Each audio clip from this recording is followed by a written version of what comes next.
Vamos lá para o próximo. Aqui a 4. Né? 4. Então, durante uma transmissão digital de dados, né? Então, transmissão digital de dados, é possível a ocorrência de erros. Né? Estes erros fazem com que o receptor receba uma informação diferente da que foi enviada. Óbvio, né? Algum erro. Existem diferentes métodos para a detecção de erros, com o método de paridade. Então, esse é o primeiro método aí que a gente vai olhar. E o método de redundância cíclica. Né? Então, são dois métodos aí que a gente tem. O método de paridade ele é bastante restrito, né? Principalmente no que diz respeito à necessidade de detecção de erros múltiplos. Então, o que acontece? Se há um erro, beleza, ele até o método de paridade consegue detectar que houve o erro. Né? Se há dois erros, putz, aí o problema é que não só há dois erros, né, tem mais erros, como o método não consegue identificar esse erro. Né? Então, eu tenho um grande problema nisso. O método de redundância cíclica, ele, ele observa vários pontos de erro, por paridade mesmo, mas ele vai observar vários pontos de erro. E esses pontos de erro eles são de tal forma colocados que você consegue não só perceber que houve o erro, mas aonde está o erro. Então ele é muito interessante e é utilizado, por exemplo, em TV digital. Em TV digital, o que acontece? Você envia a informação. E na hora de receber, a televisão não pode pedir, olha, manda de novo para mim porque eu recebi errado. Ela tem que se virar lá. Para que ela se vire, ele tem que ter esse método de redundância cíclica. Então, o método de paridade é interessante quando quem recebe a informação fala, ó, oh, tem alguma coisa errada aqui, me manda de novo. Né? Então, você pode mandar, pedir para ele enviar de novo. Tá? Então, aqui, já o método de redundância cíclica possui a capacidade de detectar erros múltiplos. Tá? Circuitos divisores simples, usando registradores de deslocamento, podem ser utilizados no método de redundância cíclica. A partir dessas informações, faça o que pede nos itens a seguir. 1. O circuito a seguir foi concebido para atuar como gerador de paridade par. Então, paridade par de 4 bits. Né? Então, o que acontece? Quando eu tenho um gerador de paridade de 4 bits, são enviados 5 bits. Os 4 bits da informação e mais um bit, que é o da paridade. Né? Então, quando o número de bits iguais a 1 na entrada for ímpar, ele produzirá uma saída 1. Quer dizer o seguinte, ó, sempre a quantidade de uns tem que ser par. Isso quando a gente inclui, né? Quando a gente inclui a paridade, tá bom? Mas não funcionou adequadamente. Então, esse circuito que ele fez não funcionou adequadamente. Identifique a falha desse circuito, reprojete e desenhe o circuito correto, utilizando-se apenas 3 portas lógicas. 3 portas lógicas. Bom, tá aí. E o próximo, né? Projete um registrador de deslocamento, 3 bits, usando flip-flops tipo D, 3 bits, com entrada serial e saída paralela. Descreva sua utilização como circuito divisor por 2. Beleza. Então depois a gente faz isso. Né? Você vê o seguinte, né? Ele fala um tanto aqui no texto, né? De transmissão digital, de método de redundância, etc. O item A tem a ver, né? Com a detecção de erro. O item B não tem nada a ver. Foi só um, né? Bom, então o que a gente tem aqui? Primeiro, o circuito a seguir foi concebido para atuar como um gerador de paridade par de 4 bits. Então, sempre que eu tiver aí, eu tenho que ter sempre, né, um número par aí de uns. Né? Então, por exemplo, vamos supor aqui, ó, entrou aqui 1, 1, 0, Zero. Tem que sair o quê? Tem que sair zero. Por quê? Quantos uns eu tenho? Poxa, eu tenho aqui, na realidade, eu tenho aqui, ó, quatro, dois uns, né? Eu tenho um no A, um no B e não tenho. Então isso é par, né? A quantidade de números uns é par. Então isso quer dizer que o S aqui tem que ser zero. Então o que acontece? Um ou um, esse cara dá zero. Zero ou zero também dá zero. Opa, ó, deu zero aqui. Opa, esse cara está batendo, né? Então do jeito que está, pelo menos essa opção aí está batendo. Bom, o que, que a gente precisa aí? A gente precisa aqui, né, identificar um erro. Sempre que eu tiver, por exemplo, um zero aqui, um zero aqui, ó, o que vai acontecer? Um ou exclusivo um dá um. Um ou exclusivo um ou exclusivo zero, perdão, dá um. E aqui na porta de baixo, um ou exclusivo zero dá um também. Ora, a quantidade de uns é par. Eu precisaria que o S aqui fosse zero. E dá o quê? Dá um. Né? Então, se eu somar, eu tenho um, dois, três uns, ou seja, é ímpar. Então, aqui já dá para ver que tem um erro aqui. Se a gente inverter, ou seja, zero, né? 0, 1, 0,1, vai acontecer a mesma coisa, vai ter outro erro. Então, já identificamos dois erros aí, o suficiente aí, tá bom? Então, já, já, já deu aí para a gente, né, identificar. Identifica a falha desse circuito. Então, a gente identifica, olha, por exemplo, quando entra 0101 ou 1010, a saída esperada é 0 e sai 1. Né? Então, isso aí já não funciona. Ele quer que a gente, então, desenhe um cara aí, né, para que haja funcionamento. Esse cara aí, infelizmente, vai ter que, né, então, vamos colocar lá A, B, C, D e a saída S. Então, 0, 0, 1.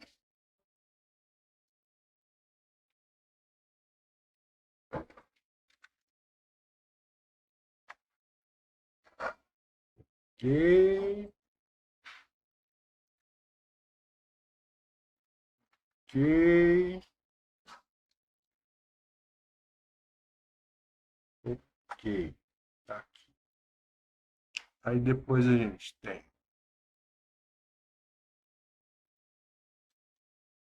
dois zeros, dois uns.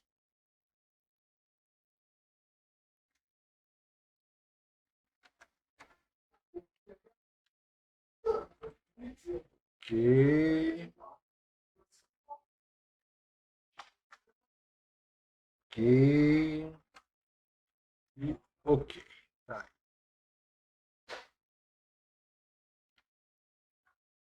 Eu gosto pra gente, né, sempre fazer um risco aqui a cada quatro aqui, ó, pra gente poder não né, separar os grupos, tal, mesmo na hora de fazer o vertical, não. Agora a gente tem aqui quatro zeros, né? Zero, zero, zero, zero, um, um e um. Esse cara aqui.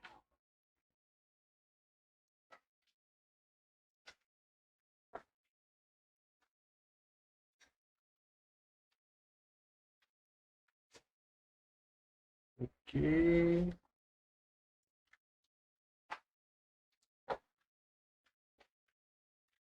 Agora os pontos.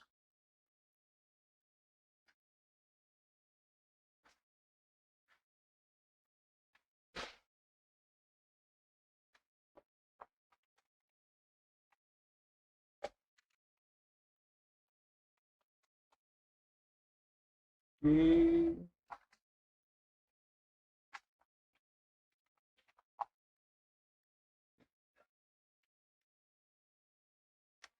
Então, beleza. Aqui a nossa tabelinha verdade, né? e vamos observar aí as nossas respostas. Então, ó, 0, 0, 0, 0. Então, eu tenho 4 zeros. A quantidade de uns enviado é par? Para que a quantidade de uns enviados seja par, esse S aqui tem que ser 0 ou tem que ser 1? Tem que ser 0, né? Ó. Então, eu vou mandar 5. Vou mandar 0, 0, 0, 0. Ou seja, a quantidade de uns é par. Agora, ó, na próxima, 0, 0, 0, 1. Se eu mandar 0, 0, 0, 1, para que a quantidade de uns seja par, incluindo o que eu vou colocar aqui, ó, esse S aqui, ele tem que ser 0 ou tem que ser 1?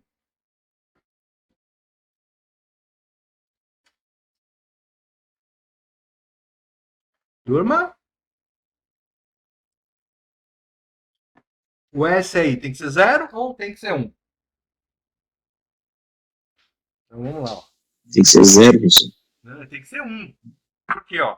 A quantidade de uns que eu vou mandar tem que incluir esse S. Então, ó, eu vou mandar 0, 0, 0, 1 e 1. Então, se eu deixar aí, ó, com esse S aqui, ó, eu tenho quantos uns enviando? Eu tenho 2 uns enviando. Se eu colocasse o S em 0, eu enviaria um único 1, ou seja, ímpar. Tá bom? O próximo também, ó. Se eu colocar 0 aqui na saída, ó, eu vou mandar um 0, 1 0 e outro 0, ou seja, ímpar de novo. Então, para que a quantidade de uns total seja par, eu tenho que mandar 1 aqui. Entendeu a lógica? Olha o próximo. Ó. Eu estou enviando 0, 0, 1, 1. Já é par. Né? Então, se eu colocar um 1 aqui no S, o que vai acontecer? Vai ficar ímpar, né? Então, eu vou ter que colocar aqui um 0. Eu vou ter que colocar um 0. Bom, beleza. Então, fizemos aqui o primeiro. Né? Como é que é o próximo aqui? Ó? Então, no próximo, eu olho lá, ó, 0, 1, 0, 0. Quantos uns tem aí? Não tem um, só um. Então, para que a quantidade total que eu envie seja par, eu tenho que colocar um aqui, ó. Então, aí eu mando quantos um? Ó? Vou mandar um do B e um do S. Opa, são 2 uns, é par, tá certo. Se o cara receber lá do outro lado a quantidade de uns par, tá certinho. Agora, ó, próxima linha, 0, 1, 0, 1. 0, 1, 0, 1 já tem uma quantidade par de uns. Então, o S tem que ser 0. Na próxima, 0, 1, 1, 0. De novo, né? Eu tenho a quantidade de uns é par. Né? São 2 uns que eu estou mandando. Então, a minha saída S tem que ser 0 de novo. E, ó, 0, 1, 0, 1, 1, 1. Quantos uns eu tenho no total? 3, né? 3 é ímpar. Então, eu preciso mandar mais um. Né? Então, eu mando 4 uns. Opa, agora é par, agora tá certo. Então, na maneira que ele recebe, né, o receptor pega e recebe aí, e ele recebe aí uma quantidade par de uns, inclusive com esse S. Ele está percebendo que a coisa está correta. Próxima linha, ó. Tem 1, 0, 0, 0, ou seja, é ímpar, né? Eu tenho um único 1. Então, eu tenho que mandar mais um aqui para que ele se torne par. Né? Próxima linha, 1, 0, 0, 1. Então, agora é par. Né? Então, o meu S tem que ser 0. 1, 1, 1, 0. Então, 1, 1, 1, 0. Eu tenho a quantidade par de uns. Né? Então, eu tenho que mandar o S tem que ser 0. Na próxima linha, eu tenho 1, 0, 1, 1. Então, a quantidade de números uns que eu estou mandando é ímpar. Se eu colocar um 0 aqui, opa, vai errado. Né? Então, o que acontece? Ó? Eu preciso colocar um novo número 1. Então vamos supor, né? Ó, vou transmitir isso aqui. Então eu vou transmitir, por exemplo, 1, 0, 1, 1, 1. Então eu pego isso aqui, tá? Né? Mando na minha linha de transmissão. E aí o que acontece? Aqui no meio da minha linha de transmissão acontece um erro, eu tenho um problema, né? E acontece o quê? Vamos supor que um 0 aí vire 1 ou 1 vire 0. Então ele recebe aqui, ó, 0, 1, opa, não pode, 0, 0, 1, 1, 1. Então, ó, o que aconteceu aí, ó?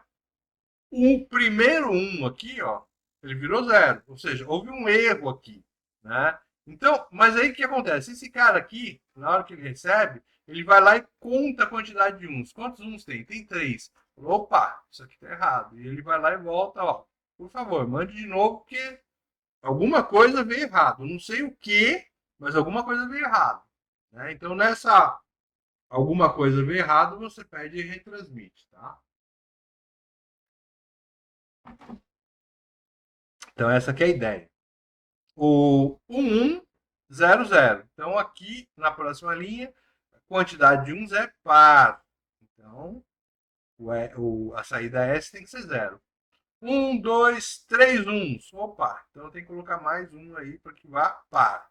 1, 2, 3 uns. De novo, mais um aqui. 1, 2, 3, 4 uns. Então eu tenho que mandar 0 para que vá uma quantidade par aí de uns. Beleza? Tudo bem, pessoal?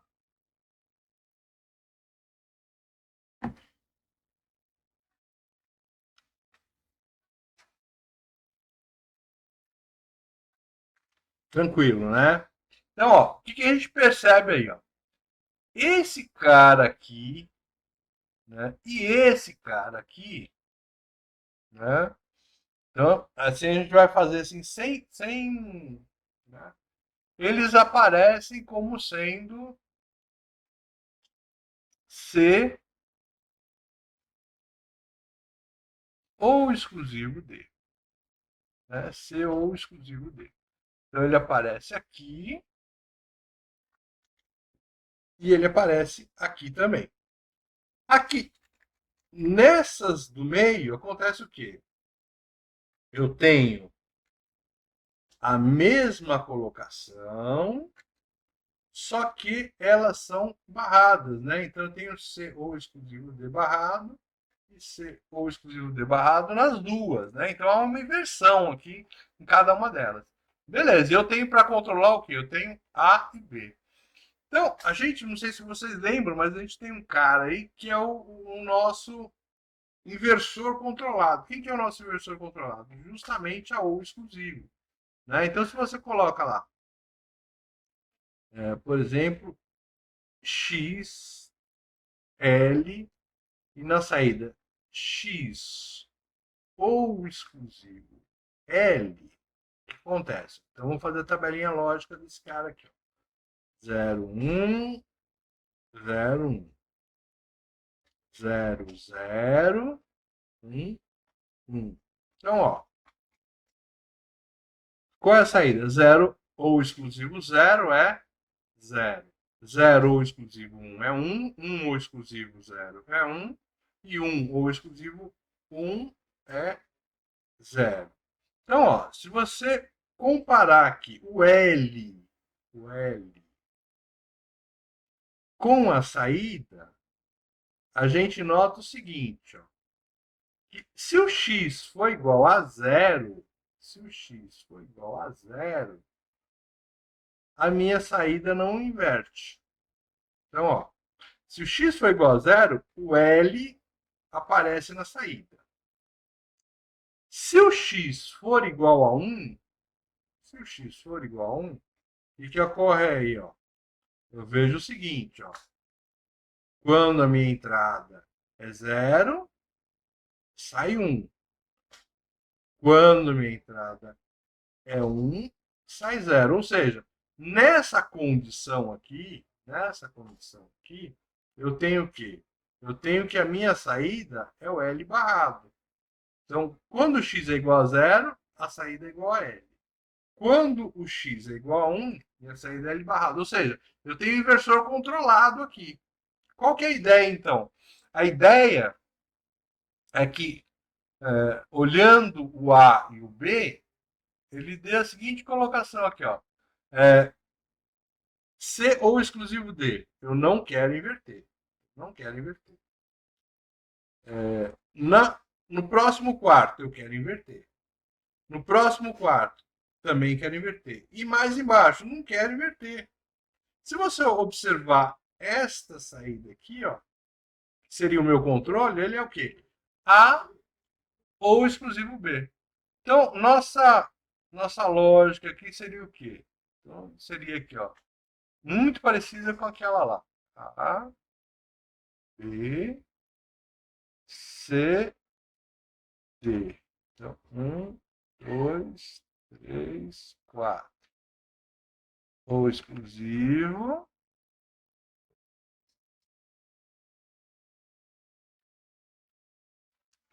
Ou exclusivo. E entre elas, que eu tenho, tem uma ou exclusivo aqui. Então, esse é o meu S.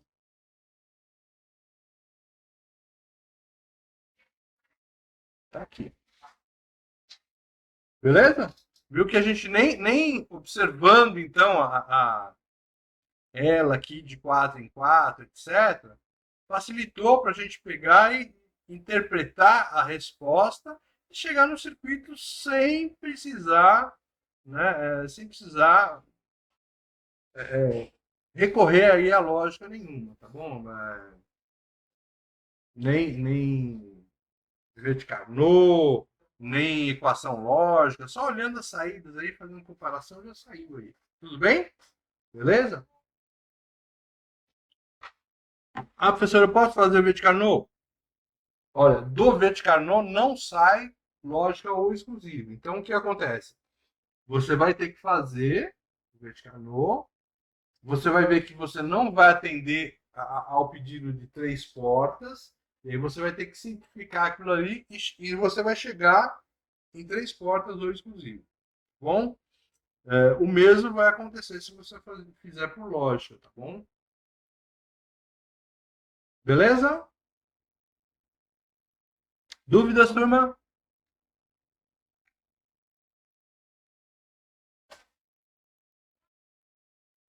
Ok, então.